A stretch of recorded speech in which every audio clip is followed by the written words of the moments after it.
Alors d'abord, merci à vous Christian et à vos invités pour cette belle émission que nous avons pu suivre.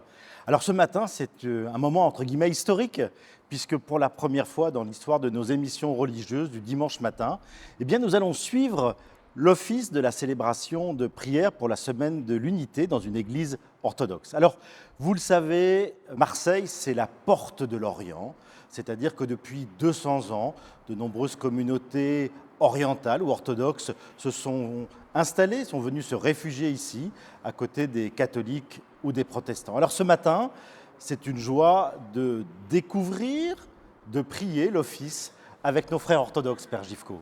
En effet, Thomas, à Marseille, il y a plusieurs églises orthodoxes, dont celle de la Dormition, située pas loin de la Canebière. Elle est la plus ancienne église orthodoxe de la cité phocéenne, mais également de France et d'Europe occidentale.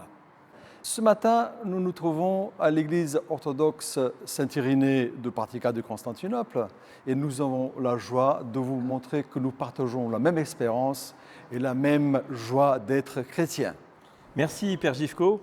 Alors moi je voudrais aussi tout particulièrement remercier le Père Ambroise qui nous accueille ici. Merci à lui.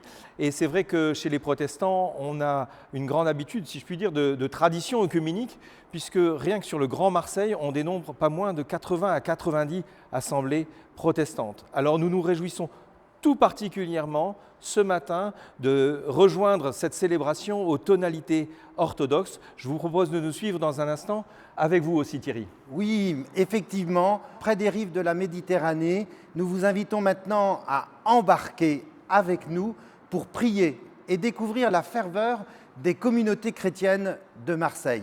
Celles-ci vont nous faire entendre, comme des vagues d'immigration successives, la beauté liturgique de ces différentes traditions.